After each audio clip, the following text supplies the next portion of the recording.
बहुत ही आसान सा चैप्टर है, एक बार इसके कंसेप्ट को समझ लीजिए और इसके क्वेश्चन बिल्कुल यूँ आसानी के साथ हो जाते हैं।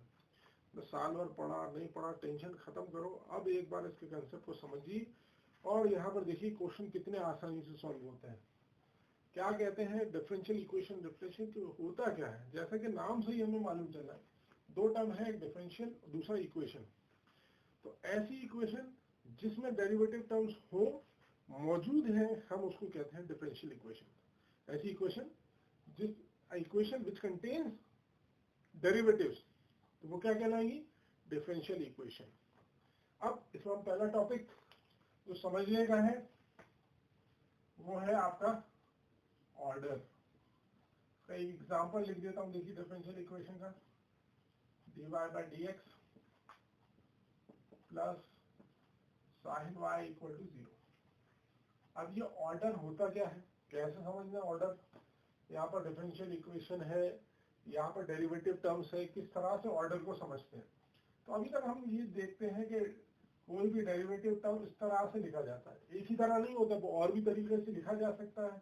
जैसे कहते हैं differentiation of y with respect to x, इस तरह से हम रीड आउट करते हैं।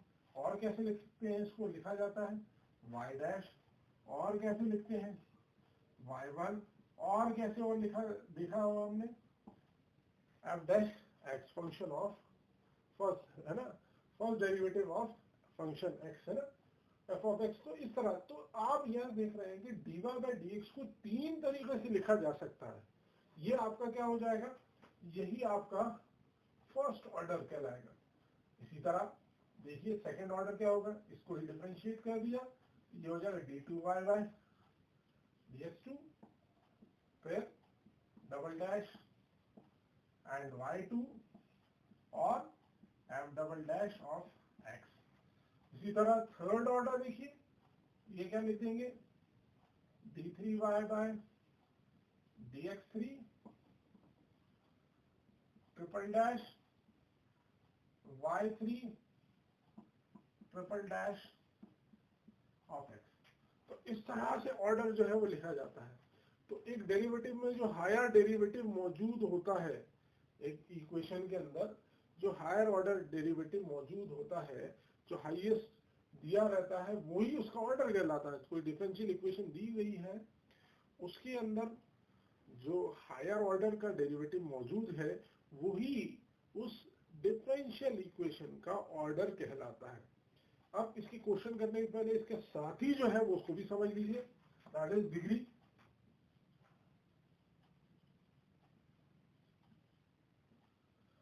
अब ये डिग्री वाला टर्म जो है वो आपने अभी नहीं पढ़ा, बहुत पहले से हमने 9th क्लास के अंदर मैथ्स की बुक थी, उसके अंदर पॉलिनोमियल वाले चैप्टर के अंदर आपने पढ़ा था। क्या कहते थे उसमें, डिग्री को क्या कहते थे, वो कहते थे highest power of the variable is called degree. Variable पर जो हाईएस्ट पावर है उसको डिग्री कहते थे। अब यहाँ अपन चैप्टर कौन सा पढ़ रहा है, यहाँ पर डिफरेंशियल इक्वेशन पढ़ रहा है, तो उसको इसमें कन्वर्ट कर लो तो क्या मतलब हुआ कि डेरिवेटिव पर जो हाईएस्ट पावर होगी वही उसकी डिग्री कहलाएगी। डेरिवेटिव पर जो हाईएस्ट पावर होगी वही उसकी डिग्री कहलाएगी। जैसे समझिए, डेरिवेटिव पर हाईएस्ट पावर वही उसकी डिग्री। मैं इक्वेशन लिखता हूं इसके लिए, डिफरेंशियल इक्वेशन देखिए, d2y by dx square dy by dx whole power 3 equal to sin x। तो अब यहाँ पर देखिए आपसे पूछा जाता है कि इसका ऑर्डर बताइए और डिग्री बताइए, तो आप क्या बताएंगे, देखिए जी ऑर्डर क्या है। यहाँ पर देखिए डेरिवेटिव का ऑर्डर कितना है, सेकंड है, ये फर्स्ट ऑर्डर है, सेकंड। तो हाईएस्ट ऑर्डर इस डिफरेंशियल इक्वेशन में जो मौजूद है वो क्या है, 2। तो यहाँ पर ऑर्डर कितना हो जाएगा। अब बात आ रही है डिग्री की, यहाँ पर डिग्री कितनी होगी। डिग्री को क्या कहा था, जो हाईएस्ट ऑर्डर होगा उस पर ही जो पावर होगी उसी को हम डिग्री कहेंगे। तो ये हाईएस्ट ऑर्डर जो है डेरिवेटिव का ये है, और इस पर पावर जो है आप देखेंगे कोई पावर है, यहाँ पर कोई पावर है क्या, नहीं है, दैट मीन यहाँ पर क्या है, 1 है, तो यहाँ पर डिग्री क्या हो जाएगी, 1। क्लियर है, बहुत आसान है। अब दो कंडीशन में डिग्री डिफाइन नहीं होती, सिर्फ दो कंडीशनें होती हैं जिसमें हम डिग्री को डिफाइन नहीं करते। कौन कौन सी कंडीशन? पहली कंडीशन समझ लीजिए। पहली कंडीशन, जब जो आपका डेरिवेटिव टर्म है उस पर जो पावर हो वो नॉन होल नंबर की हो।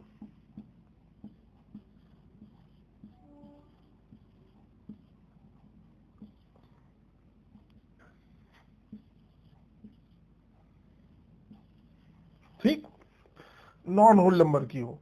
तो इस तरह से कोई 1/3 हो गया, -1/2 हो गया, जो भी है, आप नॉन होल नंबर जब भी पावर में आ जाएगा तो इनकी ऑर्डर तो डिफाइन हो जाएगा लेकिन इनकी डिग्री डिफाइन नहीं होगी।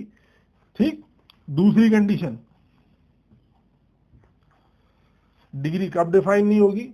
जब आपका फंक्शन डेरिवेटिव के साथ जुड़ जाए।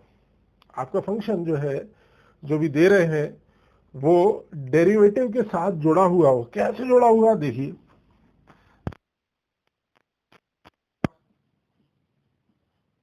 dy/dx आप एक्सपोनेंशियल ले लो, a⁴ आप ट्रिग्नोमेट्रिक फंक्शन ले लो,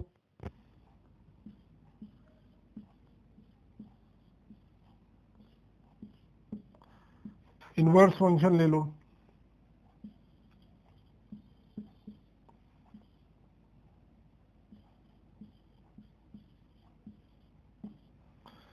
तो इन सारी कंडीशनों के अंदर आपकी डिग्री डिफाइन नहीं होगी, क्योंकि आपका जो फंक्शन है वो डेरिवेटिव के साथ जुड़ गया।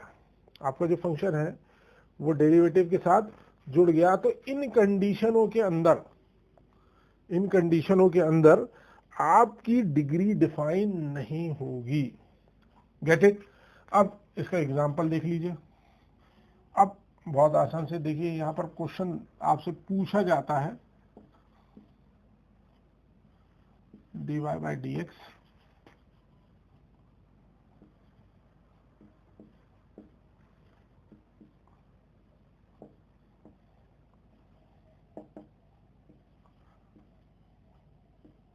देखिए, आपसे यहां पूछा जाए ऑर्डर क्या है, तो आप आसानी से यहां पर देखिए ऑर्डर कितना है, फर्स्ट ऑर्डर है, सेकंड ऑर्डर है, तो यहां पर ऑर्डर क्या हो जाएगा? 2। अब डिग्री पूछी जाएगी, तो डिग्री जब पूछी जाएगी तो आप क्या लिखेंगे कि यहां पर हाईएस्ट ऑर्डर जो है उस पर जो पावर होगी, तो यहां पर ऑर्डर जो है 2 है लेकिन डिग्री जो है वो आपकी 3 है। अब देखिए मजेदार क्वेश्चन, एनसीईआरटी में भी इस तरह से क्वेश्चन, बहुत शानदार क्वेश्चन दिए हुए हैं। y'' 2y" equal to sin y, NCERT का क्वेश्चन है। आपसे पूछा जाएगा तो आप जल्दी से कह दोगे सर देखिए यहाँ तो साइन के साथ जो है वो y आ गया और इस तरह से यहाँ पर ऑर्डर तो यहाँ पर 3 हो जाएगा लेकिन डिग्री यहाँ डिफाइन नहीं। y टर्म है वो, तो यहाँ पर कोई डेरिवेटिव टर्म थोड़ी नहीं है वो तो आप यहाँ पर ऑर्डर भी डिफाइन कर लेंगे तो यहाँ पर ऑर्डर क्या होगा? यहाँ पर ऑर्डर क्या होगा जी? ऑर्डर 3 है और डिग्री कितनी होगी? हाईएस्ट ऑर्डर पर जो पावर है दैट इज 1। अगर आपके पास ऐसा फंक्शन होता, जैसे देखिए दिया जाता है d2y/dx² प्लस साइन dy/dx का whole square equal to y, तो यहां पर ऑर्डर तो जो है वो 2 हो जाता, ऑर्डर 2 हो जाता, लेकिन डिग्री डिफाइन नहीं होती क्योंकि आपका जो फंक्शन है वो डेरिवेटिव के साथ मिल गया है। तो इस तरह से जब इनका अटैचमेंट हो जाता है, डेरिवेटिव टर्म्स आपके फंक्शन के अंदर इस तरह से अटैच है, तो वहां पर डिग्री डिफाइन नहीं होती। उसके बाद जो सेकंड एक्सरसाइज में हमारे पास दो क्वेश्चन आते हैं, जो सॉल्यूशन निकालिए, ये इसका सॉल्यूशन है कि नहीं है। उसमें दो चीज समझने की और आती है, वो है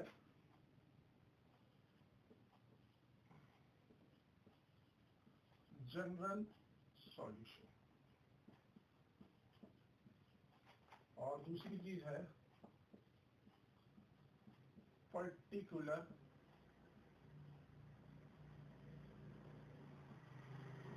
सॉल्यूशन। इसको समझने के लिए बहुत एक आसान सा एग्जांपल दिया कि होता क्या है जनरल सॉल्यूशन या पर्टिकुलर सॉल्यूशन हो, कैसे आप निकालेंगे। जैसे y एक फंक्शन है और वो यहाँ पर उन्होंने यहाँ पर एग्जांपल के तौर पर बताते हैं y is equal to a sin x plus b, ऐसा दिया हुआ। अगर मैं इसको यहाँ पर डिफरेंशिएट करूँ तो dy by dx is equal to a sine का differentiation cos x plus b। दोबारा मैं इसको डिफरेंशिएट करता हूँ, ये हो जाएगा d2y by dx square equal to minus a sine x plus d। तो मैं इसको यहाँ पर देखें, इसको जो है यहाँ से देखकर मैं इसको पूरे को y लिख सकता हूँ,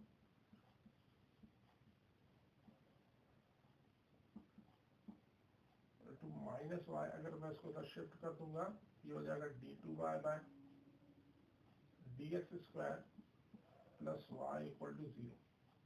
तो इस तरह के क्वेश्चन सेकंड एक्सरसाइज में आपको मिलते हैं कि क्या ये इसका सॉल्यूशन है, क्या ये डिफरेंशियल इक्वेशन इस दी गई जो इक्वेशन है इसका सॉल्यूशन है। तो यहाँ से आपको इसको फाइंड आउट करना होता है कि यहाँ से किस तरह से इसको फाइंड आउट करेंगे। तो आप डिफरेंशिएशन का उल्टा इंटीग्रेट करते हैं, और इंटीग्रेट करने के बाद जो वैल्यूज दी जाती हैं उनको इंटीग्रेट करने के बाद आप उसको सॉर्ट आउट करते हैं कि इसका सॉल्यूशन है कि नहीं है।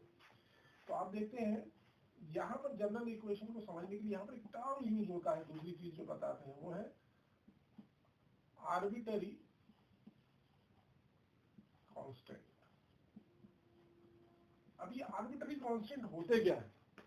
ऐसे कांस्टेंट जिनकी वैल्यू अननोन है, अननोन वैल्यूज है, उनको ही हम क्या कहते हैं, आर्बिट्ररी कांस्टेंट कहते हैं। अब देखिए यहाँ पर मैंने डिफरेंशिएट करता जा रहा था, लेकिन ये a और d जो इसमें से हट ही नहीं रहते। कई बार इंटीग्रेट कराता है, डिफरेंशिएट करा जाता है, और डिफरेंशिएट करते करते देखते उसको सॉर्ट आउट करने के लिए हमने यहाँ पर सब्स्टिट्यूट करा, और उसके बाद जाके वैल्यू जो है इस तरह से आई।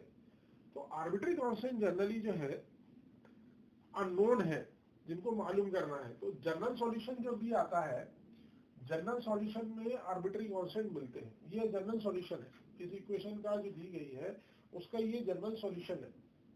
तो जनरल सॉल्यूशन वो होते हैं जिसके अंदर इक्वेशन के अंदर आर्बिट्ररी कांस्टेंट मौजूद होते हैं, आर्बिट्ररी कांस्टेंट मौजूद होते हैं। जनरल सॉल्यूशन में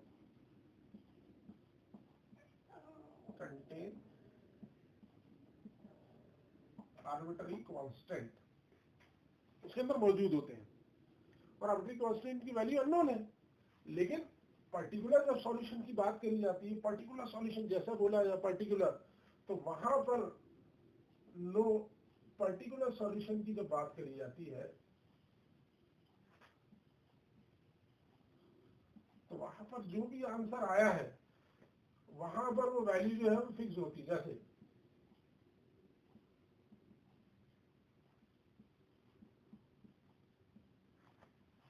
वैल्यू जो है वो फिक्स्ड है, ऐसे नहीं है। तो पर्टिकुलर सॉल्यूशन वो सॉल्यूशन होते हैं जिसके अंदर कोई आर्बिट्ररी कांस्टेंट मौजूद नहीं होता है। जनरल सॉल्यूशन वो जिसके अंदर आर्बिट्ररी कांस्टेंट मौजूद होते हैं, और पर्टिकुलर सॉल्यूशन वो जिसके अंदर कोई आर्बिट्ररी कांस्टेंट नहीं होता।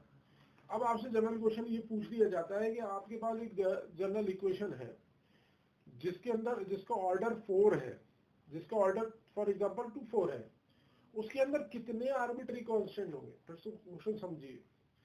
एक जनरल इक्वेशन है जिसका ऑर्डर 4 है, उसके अंदर कितने आर्बिट्ररी कांस्टेंट होंगे? तो जितना ऑर्डर होगा उतना ही आर्बिट्री कांस्टेंट होंगे, तो उसका आंसर होगा दैट इज 4। फोर्थ ऑर्डर की जनरल इक्वेशन के अंदर कितने आपके पास आर्बिट्री कांस्टेंट होंगे? 4। अब सिमिलर वे में अगर इसी तरह का क्वेश्चन दिया जाए कि एक पर्टिकुलर सॉल्यूशन है और वहां पर फोर्थ ऑर्डर की है, तो उसके अंदर बताइए कितने आर्बिट्री कांस्टेंट होंगे? तो वो आंसर है 0। The answer is 0। ये बहुत बेसिक है, इनको दिमाग में रख के, चाहे आपका ऑर्डर हो, चाहे आपकी डिग्री हो, या जनरल सॉल्यूशन हो, पर्टिकुलर, इनको लेके करिए। ये बहुत आसान सी चीज है, बिल्कुल क्वेश्चंस आप जरा सा करेंगे, आप प्रैक्टिस करिए, बिल्कुल हो जाएगा। All the best guys for the practice.